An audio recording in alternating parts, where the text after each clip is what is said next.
இந்த பம்பு சர்வீஸுக்கு வந்திருக்குங்க. இந்த பம்பு என்ன ப்ராப்ளம் அப்படின்னு சொன்னோம்னா, கொஞ்ச நாள் இவங்க யூஸ் பண்ணாம வச்சுட்டாங்க போல இருக்கு. ஆனா அதுக்கு முன்னாடி பார்த்தீங்கன்னா, ரன்னிங்கில இருக்கும்போதே டக்குன்னு நின்னுட்டதா அவங்க சொல்றாங்க.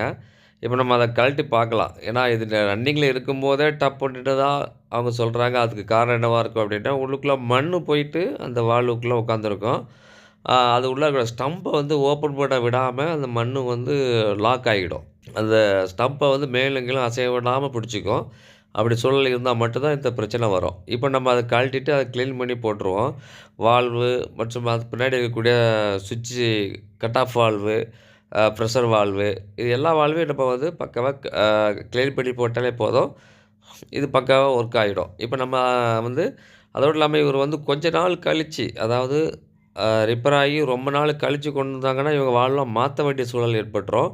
இவங்க வந்து அங்க ஒரு முந்தா நேத்து தான் ஆயிருக்கு போல இருக்கு. நேத்து வர முடியல. அதனால இன்னைக்கு வந்திருக்காப்ல. நம்ம வந்தோனே நம்ம கழட்டி பார்த்தோம். கழட்டி பார்த்துக்கிறோம். அது உள்ளுக்குள்ள என்ன பிரச்சனை இருக்கும் அப்டின்னா, ஆ ஏன்னா இது வந்து ரொம்ப நாள் ஆச்சுனா தான் உங்களுக்கு வால்வ் மாத்த வேண்டிய சூழலா இருக்கும். அதனுடைய டயா மாறி போயிரும். இப்போ வந்து உடனே நம்ம அத கழட்டி பார்க்கும்போது நமக்கு வந்து அந்த மாதிரியான பிரச்சனைகளுக்கு இடம் இருக்காது. அதனால இப்ப நம்ம கழட்டி பக்காவா எல்லாத்தையும் கிளீன் பண்ணி போட்டாலே போதுமானதுன்னு நெனைக்கிறேன். அதனால இப்ப நம்ம கழட்டுவோம். அது என்ன மாரியானலாம் இருக்கு அப்படிங்கிறத பார்த்துட்டு, நம்ம அதுக்கு தகுந்த மாரி நம்ம சொல்யூஷன் பண்ணுவோம். இப்போ பார்த்தீங்கன்னா, இது இது வந்து டாப்பு. அது வந்து அட்ஜஸ்டபிள் வால்வு இருக்கு இல்லையா? அந்த அட்ஜஸ்டபிள் வால்வுடைய பால் எல்லாமே கரெக்ட்டா இருக்கான்னு செக் பண்ணிக்கிறோம். அந்த பால் பார்த்தீங்கன்னா, உள்ளுக்குள்ள இருக்கும் ஒரு சின்ன பால் ஒண்ணு. அதில துரு பிடிக்காம இருக்கணும். துரு பிடிச்சிருந்துச்சு அப்படின்னு சொன்னா போச்சு. ஏன்னா சில பேர் ஆசிட்லாம் யூஸ் பண்ணியிருப்பாங்க. அப்படி ஆசிட்லாம் யூஸ் பண்ணானா கட்டாயம் துரு பிடிச்சிரும். சோப்பு தண்ணி யூஸ் பண்ணா கட்டாயம் துரு பிடிச்சிரும். மோட்டர் இயங்காது. லாக் ஆயிடும். அப்போ நீங்க ஹெட்டே மாத்த வேண்டிய சூழல் வரும். அந்த மாரிலாம் நம்ம பண்ணக்கூடாது. ஆனா பால்லாம் நல்லா தான் இருக்கிற மாரி தெரியுது. அடுத்தால பார்த்தீங்கன்னா, இப்போ நம்ம சுவிட்செல்லாம் கழட்டிருவோம். எல்லாத்தையும் கழட்டி பார்த்துட்டாலே நமக்கு தெரிஞ்சிரும். இப்போ அந்த அட்ஜஸ்டபிளுக்கு உள்ள வால்வு இருக்கும். அந்த வால்வுலாம் எப்படி இருக்கு? ஏன் வந்து இது லாக் ஆகிடுது? அப்படிங்கிறத பார்க்கணும். சில டைமில பார்த்தீங்கன்னா, தொடர்ந்து யூஸ் பண்ணிட்டு இருக்கும்போது அந்த உள்ள சால்ட்டு படியும். ஏன்னா இவங்க யூஸ் பண்ண டெய்லி யூஸ் பண்ணணும். ஆனா ரொம்ப நாள் யூஸ் பண்ணா மட்டும் தான் அதனால டெய்லி யூஸ் பண்ணாலும், ரொம்ப நாள் யூஸ் பண்ணோன்னா, அந்த சால்ட் உள்ள லாக் ஆயிட்டு, நம்ம அத முன்ன அசைய விடாம லாக் பண்ணி பிடிச்சிக்கும். அப்ப தான் நம்ம வந்து அந்த வால்வுலாம் கழட்டி கிளீன் பண்ணி போட்டாலே போதுமானது. பொதுவா பார்த்தீங்கன்னா, பம்ப பொறுத்த அளவுல நல்லா டெய்லி யூஸ் பண்ணிட்டே இருந்தீங்கன்னா, எந்த பிரச்சனையும் கிடையாது. நீங்க யூஸ் பண்ணாம வைக்கும்போது தான், இந்த சால்ட் படிமானம் வந்து ரொம்ப அதிகமா ஏற்படும்.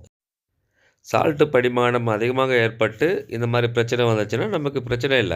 அது இயல்பானது. ஆனால் மண்ணு போயி, தூசி போய் பண்ணுச்சுன்னா, இது செயற்கையானது. இப்ப நம்ம அது எல்லாத்தையும் கிளீன் பண்ணி போட்டு மாட்டியாச்சு. நான் ஆன் பண்ணா பக்காவா தண்ணி வருது. நம்ம கன்ன மாட்டி இப்ப செக் பண்ணி பார்க்கலாம். பிசிக்கல் டேமேஜை பொறுத்தளவுல எந்த கம்பெனிக்காரங்களும் நமக்கு கேரண்டி வாரண்டில தரமாட்டாங்க. அது கவனத்தில வச்சு தான் இந்த பம்புக்கு வந்து கேரண்டியே இல்லன்னு சொல்லிடுறாங்க எல்லாருமே. நல்லா ப்ரெஷர் இருக்கு. ஓகே. நல்லா அழகா பிச்சு அடிக்குது நல்லா ப்ரெஷரு. இப்போ இவங்க உடனே கொண்டு வந்ததுனால இது ஓகே ஆயிடுச்சு. இது கொஞ்ச நாள் ஆச்சுன்னா, நம்ம வந்து கிளீன் பண்ணி போட்டு பிரயோஜனமே இருக்காது. ஏன்னா, அதனுடைய டயா பெருசாயிடும். அப்போ என்ன ஆகும்னா, பொரிஞ்சு போயிரும் அது. அதனால நம்ம என்ன பண்ணணும்னா, உடனே கொண்டு வந்துட்டோம்னா நம்ம சர்வீஸ் பண்ணிக்கலாம். அத பெரிய லெவல்ல இல்லாத அளவுக்கு நம்ம பார்த்துட்டு அத கிளியர் பண்ணி போட்டுக்கிட்டோம்னா, நம்ம பக்காவா பம்பு இயங்க ஆரம்பிச்சுரும். இவங்கள பொறுத்தளவுல உடனே கொண்டு வந்துட்டாங்க. பக்காவா இயங்குது பம்பு. இந்த இன்ஃபர்மேஷன் பிடிச்சதுனா சன்கூல் தமிழ் சேனலை சப்ஸ்கிரைப் பண்ணிக்கோங்க. மீண்டும் இது போன்று வேறு ஒரு நல்ல பதிவில் சந்திப்போம். அதுவரை நன்றி, வணக்கம். லைக் அண்ட் ஷேர் பண்ணுங்கள்.